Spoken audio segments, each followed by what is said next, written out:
ایران میں دو بھائی رہتے تھے۔ بڑے بھائی کو ابوالقاسم اور چھوٹے بھائی کو علی بابا کہتے تھے۔ بڑا بھائی بہت چالاک اور ہوشیار تھا۔ وہ تجارت کرتا تھا، اس لیے بہت امیر تھا۔ چھوٹا بھائی سیدھا سادہ اور غریب تھا۔ علی بابا جنگل سے لکڑیاں کاٹ کر لاتا اور ان کو فروخت کر کے گزارا کرتا تھا۔ ایک دن جب وہ جنگل میں ایک درخت کو کاٹنے لگا تو اسے کچھ لوگ گھوڑوں پر سوار آتے ہوئے دکھائی دیے۔ وہ فوراً ایک درخت کی اوٹ میں ہو گیا۔ وہ یہ جاننا چاہتا تھا کہ یہ کون لوگ ہیں اور اس طرف کیوں آ رہے ہیں۔ وہ 40 آدمی تھے اور انہوں نے اپنے گھوڑوں پر بہت سا قیمتی سامان لاد رکھا تھا۔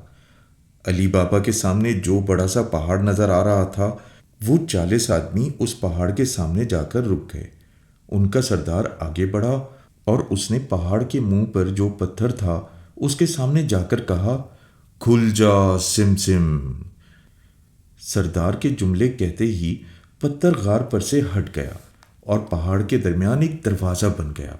سارے سوار گھوڑوں کے ساتھ اس دروازے کے اندر چلے گئے۔ کافی دیر بعد وہ باہر آئے تو ان کے سردار نے غار کے منہ پر کھڑے ہو کر کہا، بند ہو جا سم سم۔ دروازہ بند ہو گیا۔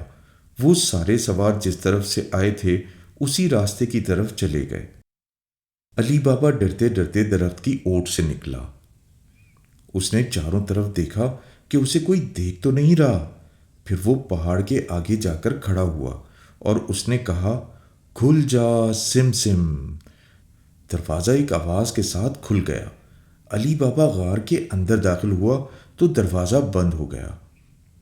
علی بابا غار میں جب آگے بڑھا تو وہ یہ دیکھ کر حیران رہ گیا کہ یہ ایک بہت بڑا غار ہے اور غار میں صندوق میں سونا، چاندی، ہیرا، موتی اور قیمتی پتھر پڑے ہوئے ہیں۔ علی بابا نے سوچا کہ یہ ان 40 چوروں کا خزانہ ہے۔ علی بابا نے سونے کے ڈھیر میں سے بہت ساری اشرفیاں اپنی پگڑی میں باندھیں اور غار سے باہر آ گیا۔ پہاڑ کے دروازے پر جا کر اس نے کہا، بند ہو جا سم سم۔ پہاڑ کا دروازہ ایسے بند ہو گیا جیسے کبھی کھلا ہی نہ تھا۔ اب علی بابا جلدی جلدی گھر کی طرف چل پڑا۔ جب وہ گھر پہنچا تو اس کی بیوی نے کہا، آج تو تم بہت جلدی گھر آ گئے ہو اور اپنے ساتھ لکڑیاں بھی نہیں لائے۔ علی بابا نے اپنی بیوی کو ساری بات بتائی اور سونے کی اشرفیاں بھی دکھائیں۔ اشرفیاں دیکھ کر اس کی بیوی حیران رہ گئی۔ کافی دیر بعد جب اس کی حیرت دور ہوئی تو اس نے علی بابا سے کہا، بھلا یہ کتنی اشرفیاں ہیں؟ علی بابا نے کہا، میں کیا جانوں، جتنی بھی ہیں بہت ہیں، ہمارے لیے کافی ہیں۔ علی بابا کی بیوی نے کہا، ٹھہرو، میں ابھی قاسم بھائی کے گھر سے ترازو لاتی ہوں، تول کر دیکھتے ہیں کہ یہ کتنی ہیں۔ علی بابا نے بیوی سے کہا، رہنے دو، تولنے کی کیا ضرورت ہے؟ مگر علی بابا کی بیوی نہ مانی اور ایک ہی رٹ لگا لی کہ میں تو تول کر ہی دیکھوں گی۔ آخر علی بابا نے اپنی بیوی کو ترازو لانے کی اجازت دے دی۔ علی بابا کی بیوی نے جب ابوالقاسم کے گھر جا کر اس کی بیوی سے ترازو مانگا تو ابوالقاسم کی بیوی بہت حیران ہوئی کہ بھلا ان غریب لوگوں کو ترازو کی کیا ضرورت پڑ گئی۔ اس نے علی بابا کی بیوی سے کہا، بھلا یہ ترازو میں کیا تولنا چاہتے ہو؟ اس نے علی بابا کی بیوی کو ترازو دینے سے پہلے ترازو کے پلڑے کے نیچے تھوڑا سا موم لگا دیا کہ جو چیز تلے گی اس کے پلڑے میں چپک جائے گی۔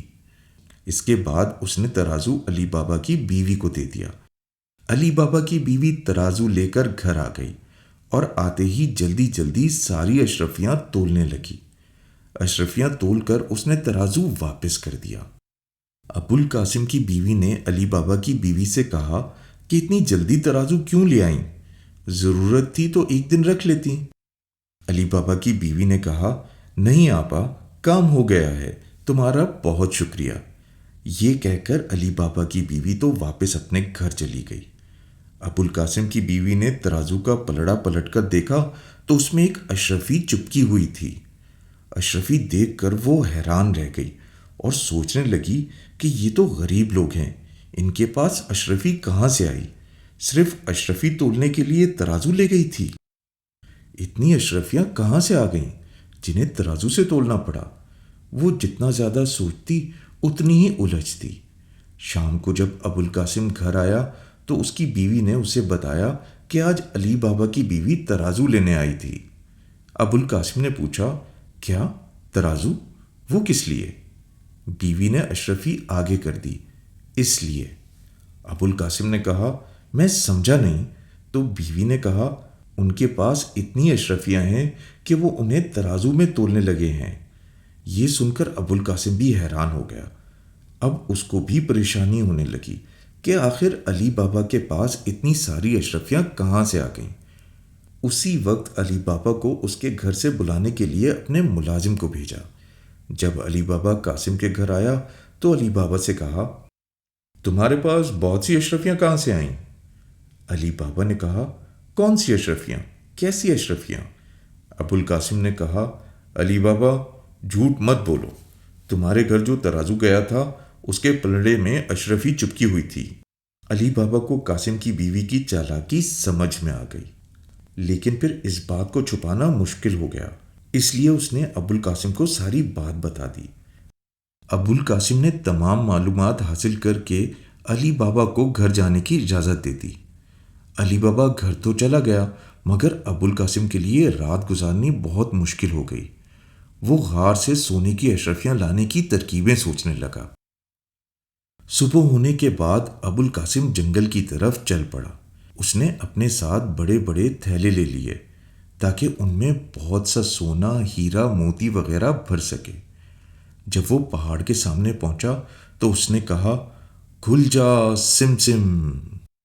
پہاڑ کا دروازہ کھل گیا اور ابوالقاسم اندر داخل ہوا تو اتنا قیمتی مال دیکھ کر خوشی سے پاگل ہو گیا۔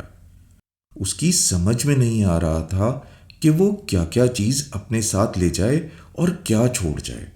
کافی سوچنے کے بعد اس نے تھیلوں میں سونا، چاندی، ہیرا اور موتی وغیرہ بھرنا شروع کر دیے۔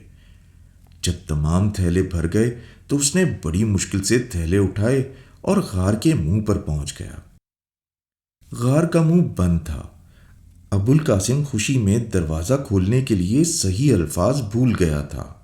اس نے بہت سوچا مگر اسے وہ الفاظ یاد ہی نہیں آئے۔ اب تو اس کے پسینے چھوٹ گئے اور وہ پریشان ہو گیا۔ چوروں کا الگ ڈر لگا ہوا تھا کہ اگر وہ آ گئے اور انہوں نے اسے دیکھ لیا تو وہ اسے زندہ نہیں چھوڑیں گے۔ اسے الفاظ یاد ہی نہیں آ رہے تھے۔ وہ پریشانی میں عجیب عجیب لفظ بولتا مگر دروازے کو نہ کھلنا تھا نہ کھلا۔ اب وہ چاروں طرف پریشانی میں بھاگنے لگا۔ اسی کوشش میں اور پریشانی میں شام ہو گئی۔ غار کے باہر شور کی آوازیں آنا شروع ہو گئیں۔ ابوالقاسم سمجھ گیا کہ چور آ گئے ہیں، اس لیے وہ ایک طرف جا کر چھپ گیا۔ دروازہ کھلا اور چور اندر آ گئے۔ انہوں نے دیکھا کہ ان کا قیمتی مال تھیلوں میں بھرا ہوا ہے۔ وہ سمجھ گئے کہ ضرور کوئی غار میں داخل ہوا ہے۔ چوروں کے سردار نے اپنے ساتھیوں کو حکم دیا کہ غار میں دیکھو کہ کوئی چھپا ہوا ہے اور یہ ہماری دولت چرانے آیا ہے۔ چوروں نے ابوالقاسم کو تلاش کر کے سردار کے آگے پیش کر دیا۔ سردار کو بہت غصہ آیا اور اس نے اپنے ساتھیوں کو حکم دیا کہ اسے مارو۔ یہ سنتے ہی ابوالقاسم نے سردار کی بہت منتیں کیں، ہاتھ پیر جوڑے اور اس کے پاؤں پکڑ لیے، مگر سردار نے ابوالقاسم کو معاف نہیں کیا بلکہ حکم دیا کہ اس کو قتل کر کے اس کے ٹکڑے ٹکڑے کر دیے جائیں۔ دوسری طرف ابوالقاسم کی بیوی ساری رات اس کا انتظار کرتی رہی اور پریشان ہوتی رہی۔ صبح وہ علی بابا کے گھر گئی اور اسے بتایا کہ اس کا بھائی صبح سے گیا ہوا ہے اور اب تک واپس نہیں آیا۔ علی بابا اپنی بھابھی کی باتیں سن کر پریشان ہو گیا اور اس نے اپنی بھابھی سے کہا، پیاری بھابھی آپ گھر جائیں، میں جا کر دیکھتا ہوں۔ ناشتہ کرنے کے بعد علی بابا جنگل کی طرف روانہ ہوا۔ علی بابا پہاڑ کے سامنے جا کر کھڑا ہوا اور کہا، کھل جا سم سم۔ دروازہ کھل گیا۔ علی بابا غار کے اندر گیا تو اس نے دیکھا کہ اس کا بھائی ٹکڑے ٹکڑے ہوا پڑا ہے۔ علی بابا اپنے بھائی کی لاش کے ٹکڑوں کو دیکھ کر بہت رویا اور اس کو بہت دکھ ہوا۔ اس نے اپنے بھائی کے تمام ٹکڑے سمیٹے اور اپنے گھر لے آیا۔ گھر آ کر اس نے بیوی سے کہا، اگر بھائی کی لاش کے ٹکڑے بھابھی دیکھیں گی تو بہت پریشان ہوگی، ٹکڑوں کو جوڑ کر لاش بھابھی کو دینی چاہیے۔ بیوی نے کہا، ایسا کون ہے جو لاش کے ٹکڑوں کو سی سکے گا؟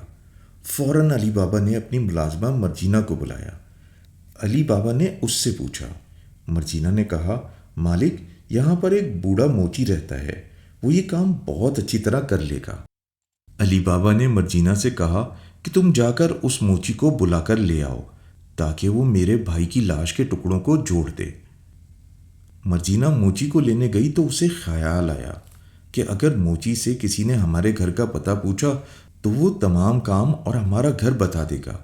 اس لیے اس نے موچی کو اپنے ساتھ چلنے کو کہا اور پھر اس کی آنکھوں پر پٹی باندھ دی اور موچی کا ہاتھ پکڑ کر اپنے ساتھ لے آئی۔ گھر آ کر موچی کی آنکھوں پر سے اس نے پٹی کھولی۔ موچی نے لاش کے ٹکڑے ایسے سی دیے جیسے ٹکڑے ہوئے ہی نہیں تھے۔ کام ہو جانے کے بعد موچی کو پیسے دیے اور اس کی آنکھوں پر پٹی باندھ کر مرجینہ اسے چھوڑ آئی۔ علی بابا نے اپنے بھائی کی لاش اس کے گھر پہنچائی اور اس کو دفن کرنے کے بعد اپنے گھر آ گیا۔ رات کو جب چور غار میں آئے تو انہوں نے دیکھا کہ لاش کے ٹکڑے غار میں موجود ہی نہیں ہیں۔ وہ سمجھ گئے کہ ہمارے اس راز کو کوئی اور بھی جانتا ہے اور یہ بہت خطرے کی بات ہے۔ وہ جب چاہے گا ہماری ساری کی ساری دولت اور مال لے کر چلا جائے گا۔ چوروں کے سردار نے اپنے ساتھیوں سے کہا کہ تم لوگ اس بات کا پتہ لگاؤ کہ شہر میں کون سا موچی ہے جو لاش کو سی سکتا ہے۔ چور اس کی بات کی کھوج میں شہر میں پھیل گئے۔ آخر ایک چور کو اس موچی کا پتہ چل گیا تو اس نے سوچا کہ اگر میں سردار کو اس آدمی کا گھر بتاؤں گا تو سردار مجھ سے بہت خوش ہوگا اور مجھے بہت سا انعام بھی ملے گا۔ اس نے موچی سے اس آدمی کا گھر کا پتہ پوچھا۔ موچی نے کہا، وہ مجھے آنکھوں پر پٹی باندھ کر لے گئی تھی، اگر تم بھی میری آنکھوں پر پٹی باندھ دو تو میں تمہیں وہیں لے جاؤں گا۔ چور نے موچی کی آنکھوں پر پٹی باندھی اور اسے اپنے ساتھ لے چلا۔ موچی نے علی بابا کے دروازے پر جا کر کہا، یہی گھر ہے۔ چور نے دروازے پر ایک نشان لگایا اور سردار کو بتانے اور موچی کو چھوڑنے چلا گیا۔ موچی کو چھوڑ کر چور نے سردار سے جا کر کہا کہ میں نے اس آدمی کا گھر تلاش کر لیا ہے، تو سردار فوراً چور کے ساتھ چل پڑا۔ دوسری طرف مرجینہ بازار سامان لینے گئی ہوئی تھی۔ جب وہ بازار سے سامان لے کر لوٹی تو اس نے دیکھا کہ دروازے پر کوئلے سے ایک نشان بنا ہوا ہے۔ وہ سمجھ گئی کہ کچھ گڑبڑ ضرور ہے۔ اس نے گیلا کپڑا لے کر کوئلے کا نشان مٹا دیا اور گھر کے اندر چلی گئی۔ چور جب اپنے سردار کو لے کر آیا تو کسی دروازے پر کوئی نشانی نہیں تھا اور گلی کے سب گھر ایک جیسے تھے۔ اب چور بہت پریشان ہوا اور سردار سے معافی مانگنے لگا۔ سردار نے اسے واپس چلنے کو کہا اور جب یہ اپنے ٹھکانے پر گئے تو سردار نے چور سے کہا کہ وہ موچی سے پھر جا کر پتہ معلوم کرے اور اب کی دفعہ کوئلے سے نشان لگانے کی بجائے لال رنگ سے نشان لگانا۔ چور پھر موچی کے پاس گیا، موچی کی آنکھوں پر دوبارہ پٹی باندھ کر لے گیا اور دروازے پر لال رنگ سے نشان لگا دیا اور سردار کو بتانے چلا گیا۔ مرجینہ نے جب سے دروازے پر نشان دیکھا تھا تو ہر وقت دروازے کو چیک کرتی تھی۔ اگلے دن جب مرجینہ بازار سے لوٹی تو اس نے دیکھا کہ دروازے پر لال نشان لگا ہوا ہے۔ مرجینہ نے گیلے کپڑے سے اس نشان کو مٹانا چاہا مگر نشان پکے رنگ سے لگایا گیا تھا، اس لیے مٹ نہ سکا۔ مرجینہ نے بازار سے لال رنگ خریدا اور ویسا ہی نشان گلی کے تمام دروازوں پر لگا دیا۔ سردار جب چور کے ساتھ مکان دیکھنے آیا تو گلی کے ہر دروازے پر وہی نشان تھا۔ سردار کو چور پر بہت غصہ آیا۔ اس نے چور سے کہا، تم بہت نالائق اور کام چور ہو، اب یہ کام میں خود کروں گا۔ پھر سردار موچی سے معلومات کر کے آ گیا اور گھر کو اچھی طرح دیکھ کر یاد کر لیا کہ گلی میں یہ کس نمبر کا مکان ہے۔ مکان دیکھ کر سردار اپنے ٹھکانے پر چلا گیا۔ اس نے چوروں کو سمجھایا کہ مکان میں کس طرح داخل ہونا ہے۔ سردار نے بازار سے 40 بڑے بڑے مٹکے خرید لیے۔ ہر مٹکے میں ایک چور کو بٹھا دیا۔ 40واں مٹکا زیتون کے تیل سے بھر دیا۔ گدھوں پر مٹکے لاد کر علی بابا کے گھر کی طرف روانہ ہو گیا اور دروازے پر جا کر دستک دی۔ علی بابا نے دروازے پر آ کر دیکھا تو ایک آدمی کھڑا تھا جس کے ساتھ گدوں پر مٹکے لدے ہوئے تھے۔ علی بابا نے اس آدمی سے پوچھا، کیا بات ہے؟ چوروں کے سردار نے کہا کہ میں زیتون کے تیل کا تاجر ہوں، رات ہو رہی ہے، اگر آپ کی اجازت ہو تو میں رات آپ کے گھر ٹھہرنا چاہتا ہوں، صبح ہوتے ہی چلا جاؤں گا۔ علی بابا نے سردار کو رات گزارنے کی اجازت دے دی اور پھر مزدوروں نے مٹکے گھر کے اندر پہنچا دیے۔ تاجر کو علی بابا اپنے ساتھ کمرے میں لے آیا اور اس کے لیے کھانے کا انتظام کرنے لگا۔ کھانا کھانے کے بعد تاجر کا دل بہلانے کے لیے مرجینہ سے کہا کہ تم گانے کی محفل کا انتظام کرو تاکہ مہمان کا دل بہلے۔ مرجینہ کافی دیر تک گاتی رہی، یہاں تک کہ کمرے میں جلتے ہوئے چراغ کا تیل ختم ہو گیا۔ مرجینہ تیل لینے گئی تو اس نے دیکھا کہ گھر میں بھی تیل ختم ہو گیا ہے۔ چراغ تیل سے جلا کرتے تھے۔ اس نے سوچا کیوں نہ وہ ان مٹکوں میں سے تیل نکالے، بعد میں تاجر کو بتا دے گی۔ مرجینہ نے تیل نکالنے کے لیے جیسے ہی ایک مٹکے کا ڈھکن اٹھایا تو اندر سے آواز آئی، سردار باہر نکل آؤں کیا؟ مرجینہ نے سردار کی آواز بنا کر کہا، نہیں ابھی نہیں، تھوڑا انتظار کرو۔ دوسرے مٹکے کا ڈھکن اٹھا کر بھی یہی ہوا۔ 3-4 مٹکوں کے بعد مرجینہ کو آخر تیل والا مٹکا مل ہی گیا۔ اس نے مٹکے سے بہت سا تیل لے جا کر باورچی خانے میں خوب گرم کیا اور پھر جا کر ہر مٹکے میں اس گرم تیل کو ڈال دیا۔ تیل ڈالتے ہی مٹکوں میں چھپے ہوئے چور گرم گرم تیل سے جل کر مر گئے۔ جب سارے چور مر گئے تو اس نے پھر تھوڑا سا تیل مٹکے سے نکالا اور کمرے کی طرف چل پڑی، اور راستے میں اس نے سوچ لیا کہ اب اسے کیا کرنا ہے۔ مرجینہ نے چراغ میں تیل ڈالا اور واپس آ کر مہمان تاجر سے کہا، آپ نے میرا گانا تو سن لیا ہے، اب ناچ دیکھیں گے؟ مگر یہ ناچ خنجر کے ساتھ کیا جاتا ہے، آپ مجھے اپنا خنجر دے دیں تاکہ میں ناچنا شروع کر دوں۔ سردار جو مہمان تاجر کے بھیس میں تھا اس نے مرجینہ کو اپنا خنجر دے دیا۔ مرجینہ نے خنجر لے کر ناچنا شروع کر دیا۔ ناچتے ناچتے اس نے خنجر بڑی چالاکی سے سردار کے سینے میں گھونپ دیا۔ سردار کے مر جانے کے بعد مرجینہ نے اپنے مالک علی بابا کو تمام بات بتا دی۔ مرجینہ کی وفاداری سے علی بابا بہت خوش ہوا۔ اب وہ غریب بھی نہیں تھا، چوروں کی ساری دولت اسے مل گئی تھی۔ علی بابا نے اپنے بیٹے کی شادی مرجینہ سے کر دی۔ مرجینہ جس گھر میں نوکرانی تھی اسی گھر کی مالکہ بن گئی۔ یہ سب ہنسی خوشی زندگی بسر کرنے لگے۔